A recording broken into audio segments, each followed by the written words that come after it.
going on, guys? Pokemon Radar here, back again with another episode of Collectors with Cards Drinking Coffee. Today we have a special guest, somebody that I'm meeting for the first time, actually.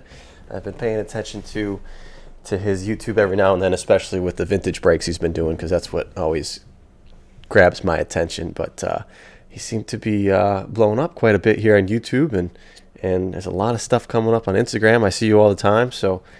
today I'd like to welcome Danny Phantump. How you doing, sir? I'm great. Thank you very much for having me. It's an honor, so thank you. Yeah, absolutely. I mean, again, you know, you've been on my radar, and I've seen you kind of grow pretty quickly here in the recent months, and you know, talk to some of my other friends who speak very, very highly of you. So I'm happy to finally get this opportunity to talk with you and pick your brain a little bit, get to know you, and understand your story with Pokemon. Likewise. So for those that don't know, Danny's I mean, you're a full-time, basically online Pokemon store, right? Right. Yep. Just e-commerce. Just all e-commerce. You have a great YouTube channel, posting every day, doing vintage breaks, doing modern breaks. I mean, a little bit of everything, right? Yeah, I mean, the channel I've had for, I guess, a while now, because prior to my current business, which I own with a gentleman by the name of Papa Blastoise, before that we had a channel, it was called Dead Jaw Gaming. That was a business that I owned with a couple friends prior to the Coliseum, and it just we just tried to do too much stuff, I think, in the grand scheme of things. We were big into the competitive world. And we tried doing like a YouTube channel and trying to find our own niche in that area, and it just never worked. So the YouTube channel ended up sitting dormant for like a year and a half before I kind of decided a different way to try and tackle things. And now I've been trying to consistently upload for a couple months, and it's worked out okay so far. Okay, so you mentioned this Dead Draw Gaming. I mean, a lot of us are seeing Pokemon right now, and a lot of people are successful. And you just talked about kind of a failing Pokemon business that Yep. you went after. Let's pick your brain a little bit about that to start. That's interesting because so when did you start this Dead Draw? That's correct, Dead Draw Gaming. Dead Jaw Gaming. When did you start that venture? So I've always been like a Pokemon entrepreneur, I guess. I don't know if that's a word or not, but Poke-entrepreneur. If you combine them together somehow, a Pokemon entrepreneur. Yeah. So I go back to like Team Rocket Set was my initial. I love Pokemon. Like that got me into it. Okay. My friends started playing a lot, and then they kind of stopped, and I didn't. And in order to continue my friendships with them, I kind of had to, like, on the surface, not be into Pokemon. But then in my home, I was big into Pokemon. So I continued the love of Pokemon for a while until probably Wizards of the Coast sold off to Nintendo, and Nintendo took over in the print runs. So right after Skyridge, basically, I pretty much stopped altogether. And then life happened. I got serious with work. I got serious with a relationship. And then I ended up finding all my old cards one day, and I was like, oh, I wonder if I can sell these to help pay for my wedding. And I ended up selling all of them to help pay for my wedding. And then I found like some old ones just lying around when we bought our first condo, and I was like, I wonder if I could do anything with this. So I started buying lots on eBay, just big collections. And then I would break them up. And then in order to like get your maximum value for it, I started learning the competitive game a little bit more, so I could find out, hey, some of these trainer cards that are in here are worth $4 a piece or $5 a piece. So I started getting to know the community a little bit better from a competitive side of things. I ended up selling everything off again to buy a house because we needed more room, and we were welcoming our first child. So then after that, my friend who I met at Madison Regionals, it was like 2015, we started talking a little bit. He's like, hey, we should start a business. And I was like, okay. And I always have these doubts about forming businesses with other people because I know what goes into running a business, just like you know what goes into like running a successful podcast. Like it takes a ton of work, and to rely on somebody else all the time that they're going to put as much work into it as you are is tough. So constantly relying on other people it made me nervous, but we ended up doing it. And we started out just by basically forming relationships with the competitive world, just buying and selling singles on our website. Then we started adding on competitive articles, and then we started adding on working with a competitive team and sponsoring a competitive team. Well, then we started YouTube, and then we started this podcast, and the podcast made it like 152 straight weeks. Like it was a very long running podcast, and we recorded every week. Then we started really going into Twitch. We started streaming regional events, and there was only 3 of us. So we're going to regional events and we're streaming these on Twitch, recording content on YouTube, running a weekly podcast, trying to keep up with content on our website, keep up with the ebbs and flows of the business on an everyday basis, and it just got to be too much. One person ended up leaving because life just got in the way. He had some other stuff going on that wasn't Pokemon related at all. And then eventually it just ended up being that it became very redundant. And my partner at the time, his name is Dan, he messaged me one day. He's like, hey, all we're doing right now is just basically, stocking TCG player and shipping out orders. And that's what we're doing. And we're not planning for the future. We're not planning anything going right now. And I was like, yeah, I think it's just time we let too much. We took too much on, and we couldn't keep up with it anymore, and then it all kind of fell apart. I mean, was doing all those different platforms profitable? I mean, between, Pokemon right now is still, I don't see much of it on Twitch. I mean, yeah, we've seen this Pokemon week with the Twitch streamers break boxes, but they're not Pokemon people. They're just right. And then YouTube has finally picked up like crazy. There's PokeRadar has exploded. Leonhardt and Real Bricking Nate and all these people, a lot more others coming in, or yourself. It's starting to pick up quite a bit on the YouTube side of things. So back then, and when was this? Like early 2010s? No, this was a couple years ago. A couple years ago. So recent, yeah. I mean, even then, there was 3 YouTubers. There's Unlisted Leaf, Leonhardt, and Max Mofo Pokemon, right? Yeah. So was it just not profitable enough, or were you guys did you just burn yourselves out, kind of like you said? Yeah, I think we just kind of burned ourselves out. It wasn't, I mean, we weren't making good money, but we weren't really in it to make a ton of money. We were losing some money on certain things. So like Twitch, for example, streaming regional events. I mean, you know how much money you have put into your podcast and how much money you have put into a good stream. So if you're running a good stream, well, then you have to bring in commentators and you have to bring in production people. And it's like all that, you need flights, you need hotels, you need some sort of wage that's going to be better than just, hey, here's some prize support from the judges and from the tournament organizer. So we would pull in, I mean, there would be 1,000, 1,200 people watching. The TCG was nowhere near as popular as the VGC, but you'd have 1,200, 1,300 people at a time. But your only way of recouping that cost is by selling advertisement blocks. And so the only advertisement blocks you're really selling are, I think we sold a slot one time to like Primetime Pokemon to Ryan, which is a really, really big YouTuber, one of the OG YouTubers. And he bought a spot, and then there were some other companies that would take spots, but it wasn't enough. It wasn't anywhere big enough where we could even break even on some of these events. Yeah. So we were kind of pulling money from some parts of the business and padding it to other parts of the business. And the competitive team really is probably what was the biggest cost was, because you're trying to help support these players to play on a professional level, and they're going in and they're winning events all the time. And it became a really big thing. Like Twitter had this hashtag, which was DDG win, and it was super popular because we won like 13 events in a row, 13 major events in a row. Wow. And it was awesome for the recognition, but not great for like the pocketbook, because we didn't get any of that money. Like that still went to the winner. Right. So helping them out to get to these events and then helping them out with cards from a new release, it just became like you're throwing money at a wall without getting any return on that investment at all. Right. So, yeah, I can see that. I mean, that's kind of the woe that people are having about all these esports teams that are throwing in millions of dollars into building these streamer buildings or companies and having these huge teams, and people think it's this multi-billion-dollar industry, but it takes a lot of money to get there. I don't think 100 Thieves and these companies make money yet, right? So I mean, and that's on a much, much larger scale. So, right. So even at that smaller scale, it's a tough thing to do. I mean, myself, I'm not making any money off of this. Sure, I get a couple bucks here for ad revenue.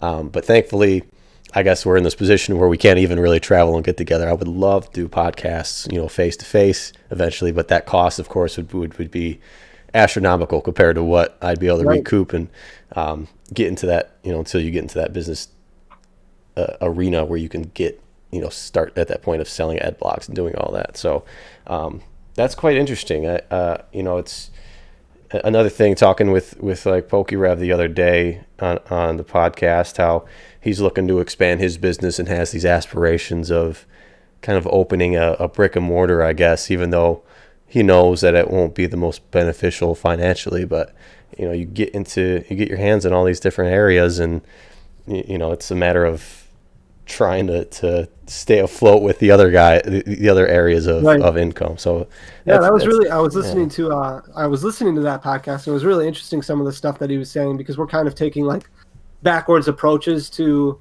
somewhat the same goal, where he was talking about how, he basically formed his whole audience on YouTube, and he's building this giant community. And it reminds me of another YouTuber. His name is Simply Unlucky. I remember watching him a long time ago, and he's strictly into Yu-Gi-Oh! But he ended up forming this really big base on YouTube with pack openings from Yu-Gi-Oh! Cards, and then he ended up opening a brick and mortar store. And I'm trying to do something kind of backwards, where I have this storefront, but it's not the whole brick and mortar mentality. When you break down the amount of costs that are associated with running a brick and mortar store. So like what PokeRadar was saying when he's talking about having something special, because you have to have something unique that's going to help drive people to your store, because you're not going to hit margins enough on your TCG product that is going to pay the bills. So you see a lot of brick and mortar stores nowadays who have like breweries attached to them, or coffee shops attached to them, or some sort of gimmick attached to them, where their margins are much higher, because your margins on sealed product is only going to be 10, 15, 20% at the most, except in today's market, thankfully. But in a normal market, it's only going to be 10, 15, 20% at the most. And then even your singles, it's, 25, 30%. If you don't have this massive online presence already, like what he has, where you can start building up this big e-commerce platform, you're going to sink super fast. It's going to be impossible. Right. And the amount of time, though, is like the really big factor for a brick and mortar, like dealing with singles like that. That's not something that I'm sure you'd be able to keep. I don't know if is that something you do now still, is a ton of singles like that with TCG Player? Or? It's not what it used to be now that the website has picked up. So we launched our website right around September 1st. And before that, for the first couple months, we were strictly on TCG Player. So we had around 7,000 singles on TCG Player. And when you're packing 250, 300 orders a day, it is tough, because you're looking at hours, and the organizational system that you need just to find these cards. Like I have everything alphabetized, like all my trainers alphabetized, all my commons and uncommons alphabetized that are on there, all the ultra rares alphabetized that are on there. But just when somebody comes in and they order like 75 cards, and you're like, are you kidding me? 75 cards I need to pull out. It is like death. Like, it is terrible to try. And I remember complaining to my wife all that one night, and she's like, this is what you asked for. You wanted this. Like, you should be happy about this. And like, yep, I should be. I just wish they only ordered 7 cards instead of 75. Yeah. Because you just hope for that next order. To get to that next order, you're like, I can check one off the list. But when you're stuck in the same order for like 20 minutes, you're like, Or when I can imagine. Find that one card, you're like, I know I have it. Where did I put it? Yeah. And then when you have inventory coming in and you have to continuously update the alphabetized system, it's like, see, I have purposely never dealt with singles like that. I have shied away completely from buying large bulk collections, even in the past, which, obviously they would have been extremely profitable at this point, but just the headache that I imagine going through all that, shipping out $5 orders, like it just never really appealed to me. And I had my 9 to 5 at the time too, so it was just never really worth it for me to spend the time on that. But looking at it now, it's like I have some free time. I could probably dealt with it, but I deal with a few hundred CGC PSA Beckett cards, and going through that is a headache. Even though it's like it takes me 30 seconds, but it's still like, come on, I don't want to have to do this. I wish it was so much easier. So dealing with 6,000 singles at just on a constant daily basis, that's information that I get asked all the time, like, hey, why are you putting this information out there? Why are you telling people about how to make this business work, like you're building competition for yourself? I'm like, well, no, nobody's going to want to do this once they do it for a couple of days. Yeah. Like, only the people who are really ready for this grind will stick with it. Otherwise, they're just going to be like, yeah, this was too much. Like, I still work a 9 to 5. Like, I still have a 40-hour-a-week job. Really? Yeah. So coming home and doing, after the kids go to bed, like I'm grinding from, 10 o'clock until 10 o'clock at night until like 2, 3 in the morning, packing orders, like trying to. That's why when I put stuff up and I get people who comment on like my YouTube videos and they're like, "Hey, your lighting is terrible," or "You need to do better at editing." It's like, yeah, I can, nope, I can't. Like, it's just like I record and I purposely try and talk fast, and I know I can ramble a lot. That's because I just need to mitigate all editing whatsoever. So I want to be able to provide this content. And I want to be able to help people, because some people will benefit from adding a couple extra $100 a month and realizing that they'll be able to do that. Some people will be able to benefit from, hey, I didn't know my metal goggles was selling for $4 a copy. Like, I've got 60 copies of that. Well, yeah, you can sell those for $4. Don't put them in your bulk. Like, that's helpful information that people need to understand, and some people can benefit from that. But when it comes down to, I want my YouTube to be successful, but I can't give all the time to it right now. And I hope to one day, but right now it's like I have 2 kids. I have to do the dad thing. Like, I have to be the responsible guy who's like, I need health insurance. That's the number one thing. Yeah. I've looked at quotes and I know how expensive it can be, and I need to focus on, until this gets to a point where I can safely say, yep, I can do this. I just got to keep going through it. Wow. I didn't realize that you were still doing a 9 to 5. Have you been, was there ever a time where you took a leap and left that to put everything into Pokemon, or never?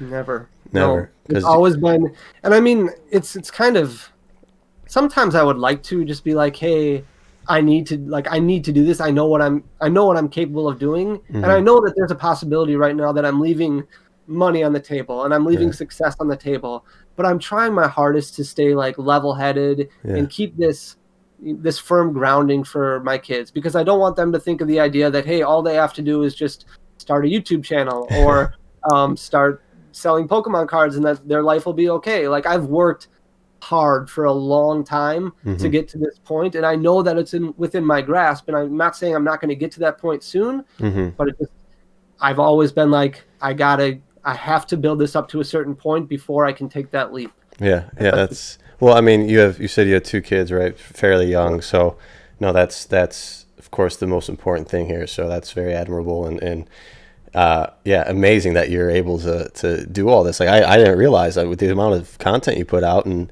amount of product that I see coming in through your door and all your pictures, I figured that you were a full-time, just all in on Pokemon. So, that's where I got lucky, right? I took the leap this year, recognizing that, I don't have the family. I don't have the health insurance sucks right now. I'm paying Cobra, so it's really expensive, but, I've figured I'm in the right position to just take that shot right now and leave a normal 9 to 5 that I can always go back to. Like, it's not a big deal. But might as well throw all my time into this for right now and see what happens. So, it's a matter of, and a lot of people ask me that now because I talk about it almost every episode. It's like, what do I need to do to get to that point? And there's a lot of steps and it's different for everybody. So, I mean, like you said, you were buying a house, and you had to sell out and pay for that. You got married, you had to pay for that. You got kids, you got to pay for that. So it's kind of a never-ending thing, and the timing is almost impossible to hit right, I guess, or if you ever can. Like, the timing's never going to be perfect, right? Like, that going full-time Pokemon and being like, hey, I'm going to tell somebody that I'm full-time into this. Like, it's tough to be like, how can I say that with a straight look on my face and be like, yeah, it's just a tough thing to say. There's no perfect time for it. Right. But once you get to that point where you're like, yeah, I feel comfortable in my life where I can do this, like, that's what's admirable. I hope I can get to that point soon. And if maybe I didn't have to worry about my 2 kids and it wasn't like this big health insurance thing where I'm worried that one thing could happen that could just ruin me, like, I would feel, if I was just, if life was 5 years ago, it would be a different story, Right. Like, I would, I can do this. And I can always go back to my 9 to 5. And even now I could, but I need to be completely selfless, I guess, in my actions for the time being and think about them first. So and I mean, honestly, I still think about it almost daily about how dumb it was to leave because of the amount of money that you can make doing this on the side and taking your time with it, being patient with it while you're still getting that consistent paycheck, and it makes it easier to grow your collection and all that. Because now I'm full business oriented. I'm moving pieces of my collection that I never really wanted to move, but understand that I have to move in order to keep afloat and keep growing. So yeah, it's not only taking care of yourself and the people around you with that decision, but it's a whole change of mindset. That's a very difficult thing to flip on and off, that switch, being collector versus seller. It's a tough thing because we are all very attached to this. I mean, I'm surprised to hear that you said Team Rocket was kind of like the big set for you. Yeah, that was the first set I got into. That was so you missed Base Jungle Fossil. Did you play the video game? Like what? How did you miss that? I don't even know how it happened. Like I was big into sports cards. Like I was always really passionate about opening up my own card shop. I don't know what it was about cardboard that got to me. I just was really excited about it. But I would open up tons of baseball cards when I was a kid. Your dad, your brother, was it? No, none of them were into any of that stuff. But for some reason, like I was big into sports. And then one day I remember going to a flea market when I was like late in middle school. I slept overnight at one of my buddy's house and he's like, hey, my grandparents have this booth at this flea market. Let's go check it out. And I remember seeing these old cards, like these trading cards, and they're selling for like $25, $30 a piece. And I'm like, for one card? Like I've got baseball cards in this booth for like $1. And these are selling for like $30 each. And then the next week at school, my cousin comes up to me. He's like, hey, look at these Pokemon cards I just got. And I was like, I don't even know what this is. Like, I completely missed the bandwagon altogether when it first came out. I don't know how it just flew completely over my head. But I was the kid who was like, I'm shoveling my driveway at night so I can play basketball by myself. Mm-hmm. So it was just, I mean, I didn't pay a whole lot of attention to other stuff outside of sports. So I guess maybe that's where it came from. But my cousin ended up getting me into it. I remember finally getting Pokemon Blue and then taking the instruction booklet of Pokemon Blue, and they have the characters, the Pokedex in the back of the instruction booklet in like 1/2 inch by 1/2 inch or 1/4 inch by 1/4 inch squares, like one Pokemon for each square. I remember taking a scissors and cutting out each one and gluing them to cardboard so that way I could start my own Pokemon card collection. Because I'm a kid, I don't have any money, so this was my Pokemon cards for me. And I showed him my cousin. I'm like, hey, look, I got Pokemon cards too. Like I made them myself. This is all I can get. And he was nice enough to like trade me some of his stuff, and then the rest was history. But yeah, I was really late for some reason. I don't know why. That's interesting. Maybe things just come to Wisconsin later. I don't know. Yeah, I've never heard that. I mean, talking to a few people from the Midwest, I've got the feeling that I'm from Michigan, grew up in Michigan, but that Michigan was kind of like the hot spot for all this stuff for some reason in the Midwest. So, talking to like Squeaks Game World in Indiana, and some other guys down in that Indiana, Illinois area, they always seem to like hint that there's Michigan's kind of like a gold mine for old stuff. So I guess it got into the mitten and never made its way out to the other states around us, which is interesting. I don't know if Sean told you, but he was probably one of the first people that I met when I came back into Pokemon. I remember just browsing like Facebook websites, and I started forming a relationship with him a little bit, like buying and selling and looking up to him at what he was doing. And I remember approaching him. It was probably 5-6 years ago now, and he was the first person that I talked to about. This was before Squeaks even existed. So I was talking to him about, hey, maybe we should look at teaming up together and starting our own business. And at the time, he was like, I think he kind of thinks of things like the same way that I do about how it's really hard to go into business with somebody else because it's tough to be like, are you going to do this much work? Like, are you going to put it all in? Exactly what he told me. We just started a podcast together. Oh, okay. We released our first video today. But yeah, when you said that earlier, it was the exact same words that came out of his mouth to me. It was like, if we're gonna go in on this, we got to hold each other accountable. Like, just do it. We're not gonna make it a real business yet or anything. It's just gonna be fun. We're gonna put out content together and see what happens. But yeah, because he's gone through issues like that before with people in the past, I guess, of people kind of bailing out or not putting up their end of the bargain, and just doesn't work out. It's tough for him too because he's probably one of the smartest people that I know when it comes to like overall, like very, very modest, but also very like well researched. Like he's put so much work and so many hours into doing everything, and he's so ahead of the trends, so ahead of the curve on a lot of different things. So I mean, it's a lot of work to keep up with Sean. Like he's a smart guy. Yeah, it's awesome. It's like a perfect balance between us because I don't do any preparation at all, and don't really keep up with what's going on. I just do my own thing. So like, it's a nice little back and forth between us. And yeah, I mean, he's one of those guys that I like caught on real early, kind of like you said, of seeing the type of information that he has and how just, I guess, organic it seems like his business sense is. So yeah, great guy, Sean. Love that guy. But that's pretty cool. You got all the way. So although you started late, it allowed you to kind of end late and get to the e-reader sets, which not many people have, at least that I've talked to in our kind of age group, right? So were you?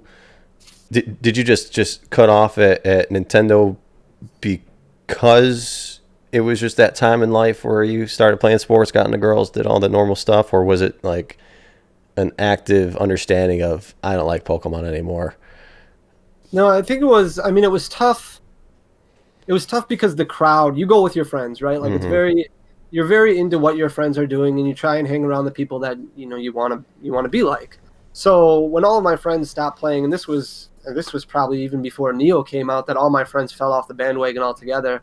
I had to look for additional outlets for Pokemon because I didn't have anybody in the area who played or who talked Pokemon or anything like that.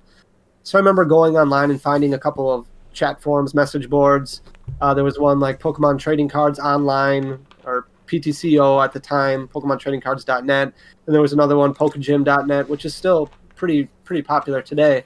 But I remember signing up on those message boards and staying up late at night, when I'm 12, 13, 14 years old. Can't do anything else, so I'm just hanging out in my parents' basement talking to a bunch of other people online doing the same thing about Pokemon. And I don't even want to know what my parents thought I was up to at the time, but it was like, the next day coming up, how were you up until 3:30 in the morning? I was talking to my friends about Pokemon. No, you were not. There's no 14-year-old who does that. A little weird, but that's really what I was doing. So I ended up forming like some good relationships with people on there. But then eventually after those people started dropping off and those sites started going down a little bit, I think that was when we started getting into those e-reader sets. And I don't know what Wizards, I did not research everything that went on during that time or what Wizards of the Coast was doing, but they had printed things so small, like such a small amount, but their sets were getting so big. So it was tough to find booster packs, and it was tough to I don't know. I was getting to the point then where college was starting up, and it was it's like, I'm just going to stop this for a while and maybe I'll get back to it and maybe I won't, but that's kind of where it ended. Okay. And and then you picked it up in the competitive scene a little bit. And so at what point did you kind of understand to take it solo and go on the path that you have? I mean, it seems like your main business right now is modern stuff. Is that your core audience, your core kind of income flow from Pokemon is modern? Yeah, very much so. I don't know exactly how it happened or when it happened, but I mean, this year has obviously been a mess for a lot of people and for pretty much everything. But when Dead Draw Gaming was starting to kind of phase out, I was going through some real tough times as far as trying to figure out where I wanted to go because I had failed at this business that I spoke so passionately about, and I knew it was coming to a close. And I would sit back every night and I would try and analyze all these things that I did wrong and what I could do differently if I even wanted to put more of myself into it.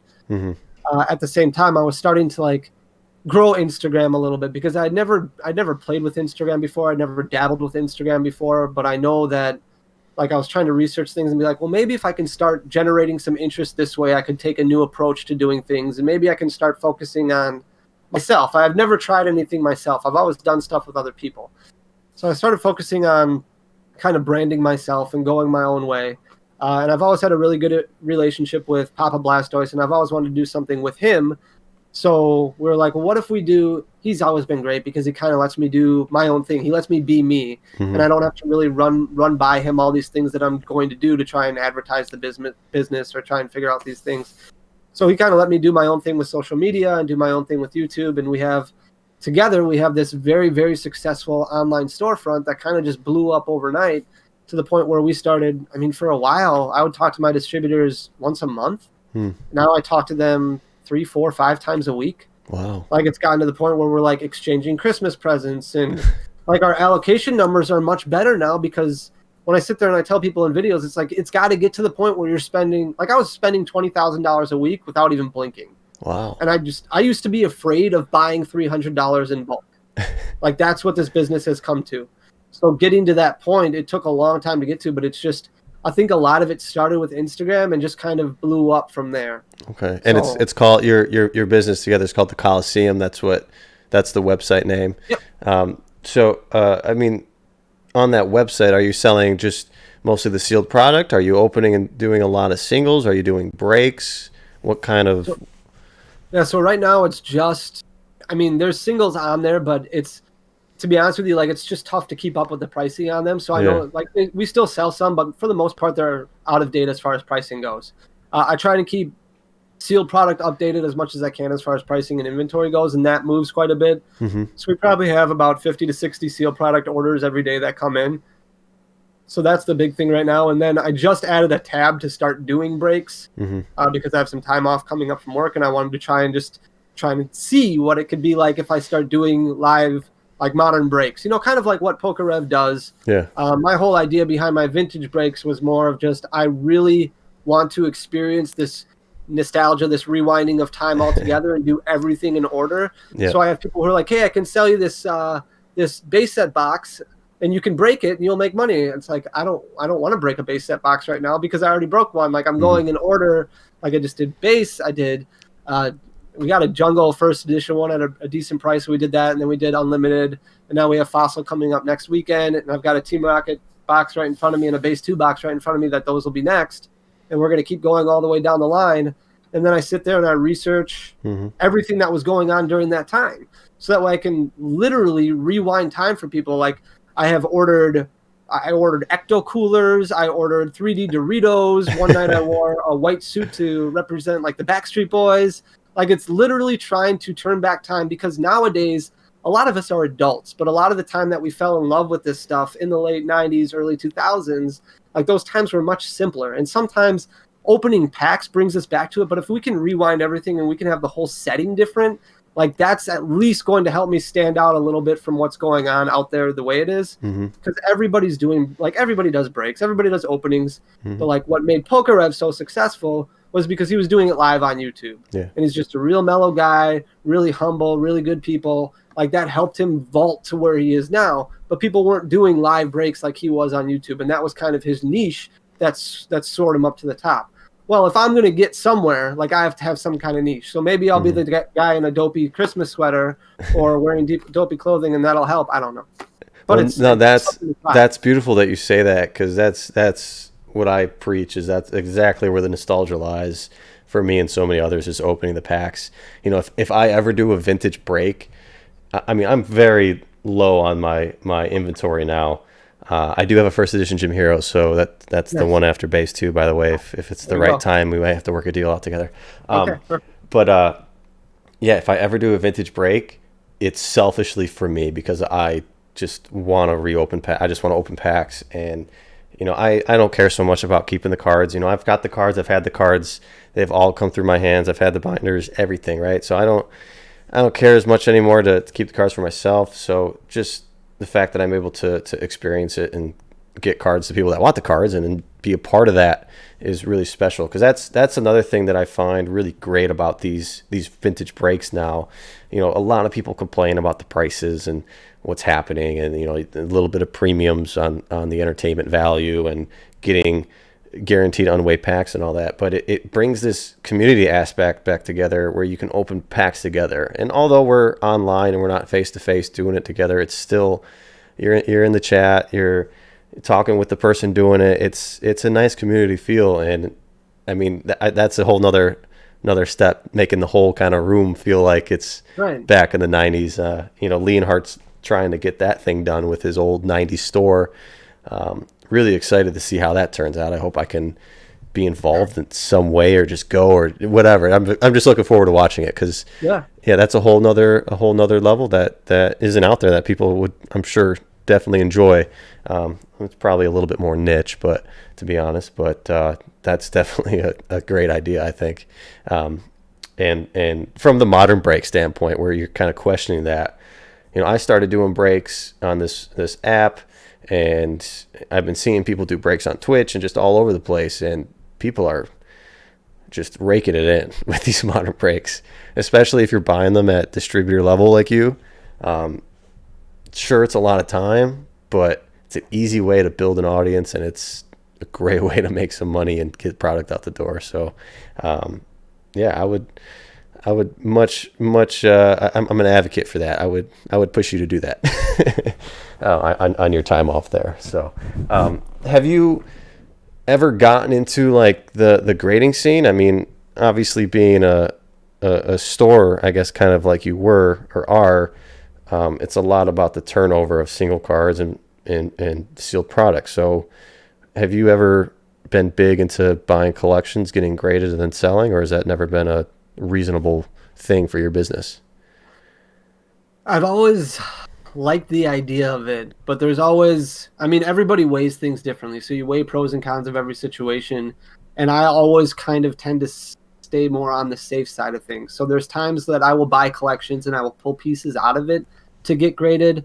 Like I found I bought a $35 binder on eBay a long time ago, and inside had a first edition Dark Dragonite error card. So these are like, I mean, they're super, super tough to find, and I was losing it when I found it. So I sent that off to PSA right away, and I got it back and got like an 8 on it and sold it very quickly for $10,000. I mean, those are margins that you can't find. But when it comes to a lot of cards, nowadays, there are certain cards that I will pull from a set, and if I'm looking at them and I'm like, probably going to get a 9, not going to be a 10, I'm going to probably try and sell it pretty quick, just list it as near mint and get that quick profit. And that way I can invest that into another set. I have started grading more now than what I used to, just because I have more of the cash flow to be able to do that. But for a long time, it was more quick turns and things like that. But I'm starting to pay a lot more attention to population reports and things like that, because I want to be able to at least hold things that are going to be of value for quite some time and things that are going to increase in value for quite some time. So it's great to be able to send stuff off. I'm also very, very impatient. So the idea of waiting 7-8 months for a bulk turnaround grade right now is very, very tough for me, because I sent stuff to, so I'm really good friends with Charlie Herlocker from Ludkins. And I sent stuff off to PSA in, I don't know, it was probably August for a 20-day turn. Haven't gotten them back yet. So I'm like, come on. Like these are, I mean, it was all my, it was right when Darkness Ablaze came out. So it was a lot of like Charizards, and it was a lot of, I had some first edition Shinings in there from Neo. I had some crystal cards in there, like some decent stuff, but stuff I didn't want to pay $75 a piece to get graded. So I sat thinking the 20-day turn would probably be like 2 to 3 months. And when I talked to him like a month ago, and he's like, yeah, our 20-day right now is taking a little over 4 months to get back. I was like, holy cow, I'm not even going to have these for the holidays. And that's rough. So I'm hoping that PSA standards turn a little bit now that they were purchased. Like maybe that'll help a little bit, but we'll see. I hope to get into the grading scene more in the future. Just right now, it's not my forte as of yet. Yeah, I mean, I recently just started sending to Charlie as well. I've done some 5 days, and it's been a long time. So it's like a month right now for a 5-day. Yeah, it's been over that I've sent a few of them. It's been over that, unfortunately, but it's not on them. It's PSA. So, right. But yeah, I send a lot to CGC. I send to everybody. I send to Beckett. So those like CGC started off well. They just recently pushed back their bulk to double from 30 days to 60 days. So everybody's starting to just get a little overworked. And yeah, all these questions are being raised with what's going to happen with PSA. It seems pretty clear and evident that everyone thinks the first thing that's going to happen is a pretty big price hike in the grading fees, which I'm curious to see the repercussions of that. Will that increase the already graded cards pricing? Because just the simple fact of getting a slabbed card, is it costing $20 instead of $10? Is that going to increase the price of all these cards that we have seen skyrocket? These base set unlimited Charmanders, are they going to hold greater value now? There's just a lot of weird things happening, and I can't figure out. So it's very difficult to decide where, when, and how to send things off to get graded. So I mean, what are your thoughts on PSA being purchased? What do you think? Yeah, I mean, there's a lot of different concerns that I have with grading companies altogether. So a lot of times I'm just like, Charlie, tell me what to do, because I respect Charlie and I trust Charlie so much. So I just have him direct me in which way to go. But I've wanted to send to CGC before, but I'm like, CGC, their slabs are okay looking, but not great looking. And I know that they're known for comic books, and I know they've done some great things with comic books. but they also have not done some great things with Pokemon. And you can see that just going around in the community with the way that their slabs are designed. They're a little bit faulty sometimes, and they're not. I mean, their grading system is very tough with CGC. Like, it's very, very tough to get a 10. Probably way more tough than anything else, even Beckett. Then I struggle with Beckett because Beckett had controversies in the past with card shaving and things like that. And it's like, well, who can you trust nowadays? So I'm like, I'll send a PSA, but then I'm not going to get my cards back for a year. Who knows if I'll even be in Pokemon in a year from now? I'll just get this return. I mean, I know I will, but it's just the idea behind it all. And then, like what you're saying, when they're talking about price hikes and things like that, it's like I get it. Like, I'm willing to pay a little bit more if you're going to hire more people so my cards can get graded faster, but it's not going to impact the value. The populations are still going to be there. We're looking at a population hike like we will never, ever see again over the next 6 months. Like, the amount of cards that get graded and come onto the scene, onto the market, is going to be astronomical. The amount of cards that are just sitting in their logs right now is crazy. I can't even imagine what it's going to do, because people are sending off everything. People are just sending off anything and everything without putting any thought to it, because they're like, oh, $9, okay, maybe this will double in price 10 years from now. That's great. So they're just sending off everything, and there's certain things that just, you don't need to grade those. Right. But the knowledge just isn't there, and people are sending stuff off because there's a lot of information out there that's just misguided, unfortunately, and it's just people who are trying to make a dollar coming into Pokemon, and then they'll leave and exit because they made their dollar. And it's unfortunate, but it is what it is. So, like, I guess to answer your question, when I have questions, I just lean on Charlie, and then I just hope for the best. That's a good person to lean on. You know, he's if you can get an answer out of him, he's crazy busy. He gets hit with so many questions these days too. But I mean, you know, you kind of mentioned the mishaps that Beckett and CGC have had. I mean, PSA had their mishaps too. They've dealt with some controversy as well. I mean, probably not as well documented and recent, I guess, as Beckett or CGC. But you know, they all have their issues. They all have their I guess legal stuff too that they've dealt with in the past. But yeah, it's just a headache now at this point, getting stuff graded. It's not as fun as it used to be.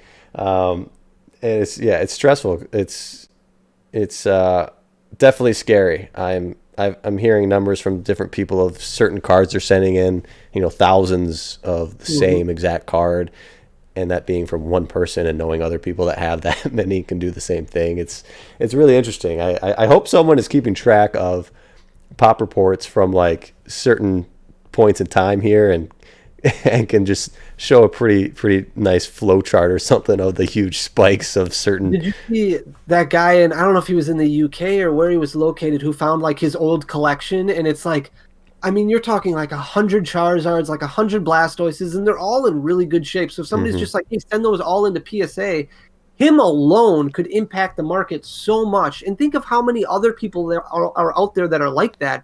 Think of how many moms and dads right now who have no idea what's sitting in their basement or what's sitting in their storage locker, and they're not paying any attention to it. They could have hundreds more that could enter the market. And it's just like, yeah, I mean, there were a ton of stores that opened up in the mid and late 90s, you know, with the sports stuff happening, and then closed pretty rapidly because of the sport market just tanking. So a lot of those guys probably had a decent amount of Pokemon product at the time too, because, you know, they all did. They were all kind of dealing with everything. So yeah, who knows what people still have lying around. I'm sure there's still a ton of the unlimited boxes out there, but yeah, it's something I can't wrap my head around. You know, you hear some pretty prominent people in the community talk about how it's not really going to affect it too much because the buyer pool is just increasing so rapidly as well. But yeah, a lot of it doesn't make sense to me. So, but no, I mean, ultimately nobody knows for certain. Everybody can just give their best, most educated and well-researched opinion. And that's, you lean on the people that you trust the most and hope that they are giving you the best information that will help you down the road. And some people are going to benefit from it, and some people are going to benefit from wrong, or aren't going to benefit because of wrong advice that they were given. So it's just the market. That's just the game. That's how it is with collectible markets. That's every collectible market. Yeah. So throughout all these years of you doing Pokemon and being very business oriented, have you had time or the need to collect? Do you have a collection that you work on or deal with? So I collect I do not sell anything that is given to me. So if I get a gift or I get something that a fan sends me, like all that stuff I keep and I collect all that. Mm-hmm. I will collect Primeape V if it becomes a thing, because Primeape has been, I've been calling for an Ultra Primeape card for years, because I just love, it's a monkey with boxing gloves. Like, who does not love a monkey with boxing gloves? It's so underrated. So I would collect Primeape V, but I get asked this question all the time. I have nothing for my collection outside of what's been given to me. And I try and tell people this. It's like, everything has a price point. Yeah. If it's in your collection, it does not have a price point. That means it is not for sale. You will never sell it. Me, I will sell whatever if you hit the price point. That's just, and it gets to the point where some people are like, well, I'm a collector, but I would part with, like, they're like, I want to be a business, but I'm going to take all the stuff out that I want to collect first. I'm going to collect my master set first, and then I'll sell the rest. You can't look at it that way. You can't. Your books don't work that way. The IRS isn't going to look at it that way. You can't. That's not how a business operates. It's not like Walmart is like, hey, I'm going to take all these electronics in. I'm going to look at all these movies first and all these games first and play what I want to play first, and then I'll put it out on the shelf. Like, it doesn't work that way. You're a business. You have to operate as a business. So Papa actually is a huge collector. And he's like, what do I do now? They said, you got to buy retail from somebody else. Like, that's just how it goes. So anytime something comes out, like, I lost my best customer. Like, he was buying stuff from me left and right. But now that we joined forces, he's got to buy from somebody else. Because if you want to keep that collection going, that's just the way that you have to look at it. Yeah. At least that's my opinion, my idea. No, that's great that you put that out there like that. A lot of people struggle with really understanding what place they're at in Pokemon. I mean, I struggle with it myself all the time. And, you know, there's a lot of risky conversation of really extremists on each end battling. It's kind of, it's funny how similar it is to politics. But yeah, I don't think there really is a true collector. I don't think there is a true. Well, how can you be? Like, everything's going to have a price tag. Even, I mean, I'm sure if you talk to Gary from Pawn Stars before, he would tell you the same thing. Like, I didn't have any intent of selling these first edition Charizards, but if they would have met my asking price and then some, it would have been really hard for him to say no. And when people are like, yeah, I'm going to take these to the grave, like, what are you going to do with them there? Like, I mean, you can will them down. I get that, but eventually somebody is going to sell them. It's very difficult. So I have a conversation a lot of times, and it's always a reseller question. Like, that always comes up, and it's like, well, I just want to buy these for my collection, for my sealed collection. Like, so I only want to pay MSRP because I want this for my sealed collection. Well, what are you going to do with your sealed collection? Like, just because you want 20 ETBs to sell 10 years down the road, like, that doesn't really make you any different from somebody who wants 20 ETBs to sell next week. Right. Like, either way, it may be a collection for now, but eventually you're going to want to sell it off. So, I mean, what is a reseller really? You got to use different terminology then. Yeah, exactly. And I mean, I think the only thing that I really have truly in my collection, right, is the childhood base set unlimited that was like kind of collectively me and my brothers, like, that has no price tag. And I finished a Shadowless and first edition base set and put it in the same binder as well. So, I mean, I have been telling myself forever I'll never sell like the first edition, but yeah, like, I got very, very close this year to sending all the hollows to get graded and to sell them, but I thankfully I didn't. Because the timing wouldn't have worked out and the prices would have went down. So I think once you get to the point where you have stuff that's like in a display at home, like, you're like, if you don't take that with you when you go to show off your collection or when you go to a show or an event or a regional or whatever the case may be, if you're showing off your collection on YouTube and you're like, that's in the display over there, but here's the binder. You know, if it doesn't make its way to the binder, okay, I can respect the fact that those are collectible pieces and that those are part of your collection, because there's a separate home for them. There's a separate nostalgia factor for them. Like, you remember everything about that. It hits something personally versus just, oh, I pulled the Charizard VMAX out of Darkness Ablaze. That's going into my personal collection. Like, what keeps it into your collection is the memory that it brings with you. Like, you can probably remember when you pulled that card, but you don't remember when you pulled your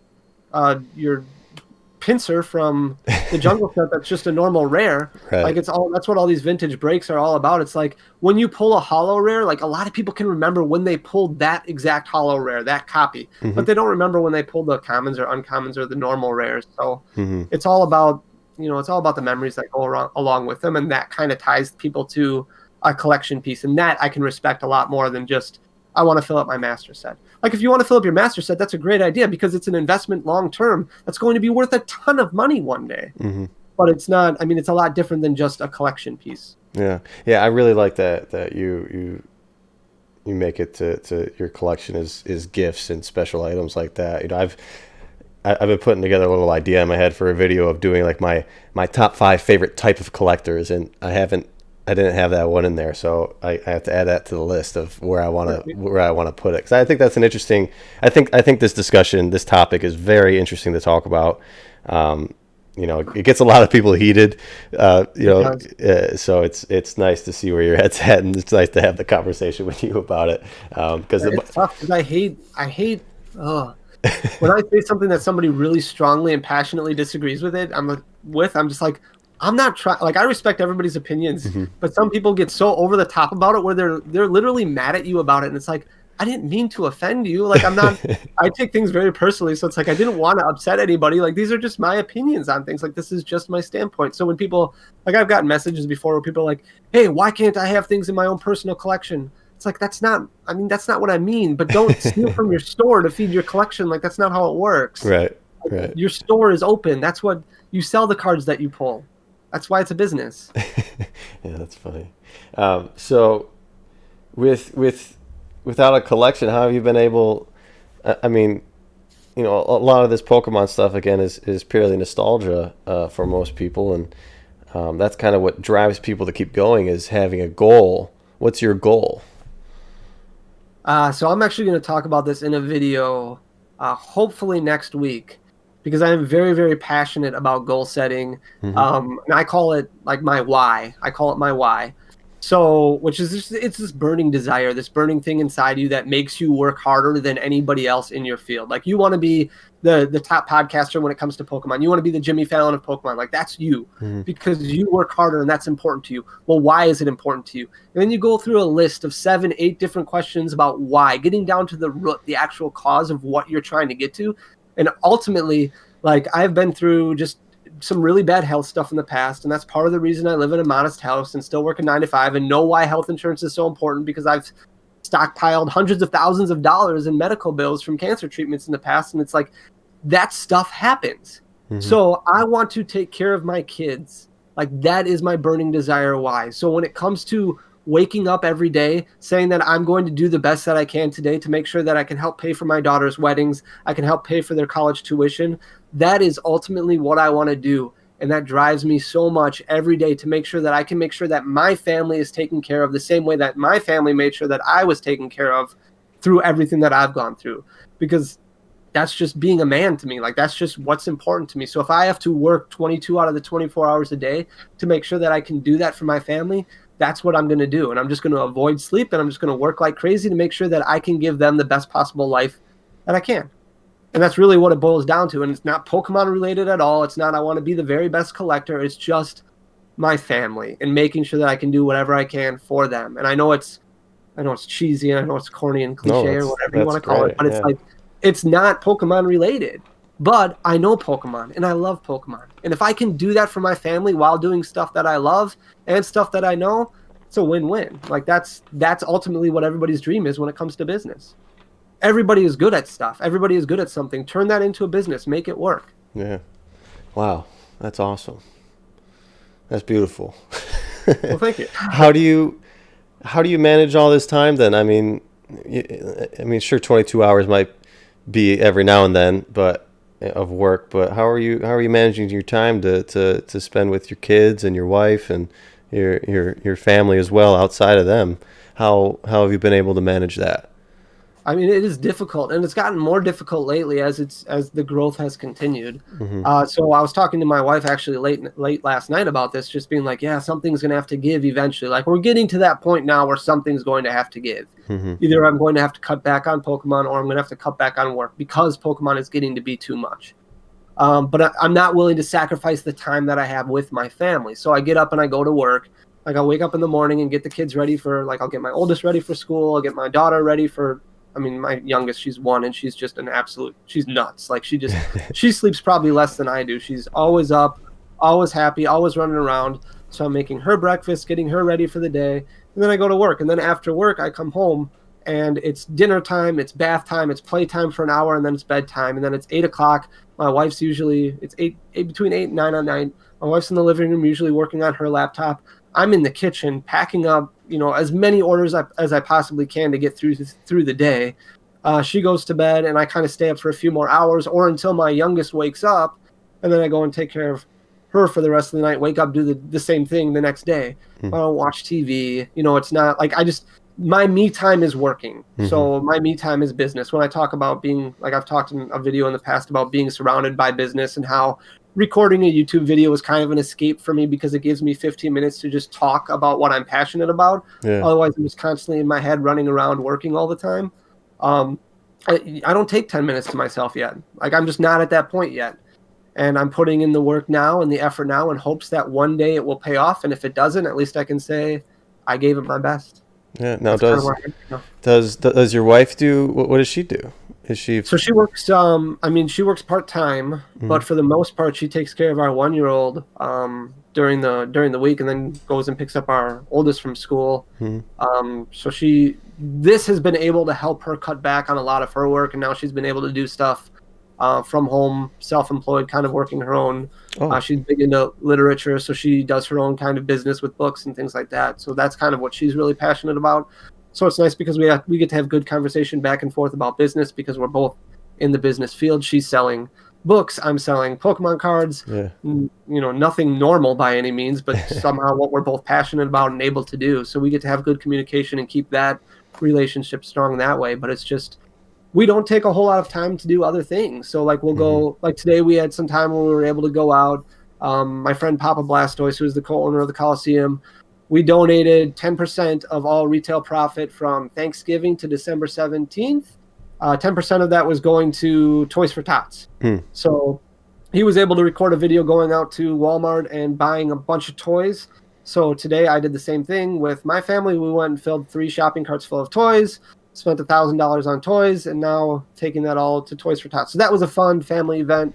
Then we took some time to go see a bunch of Christmas lights, and nice. That was a lot of fun. So we just take little bits of time as we can find them. Okay. Yeah.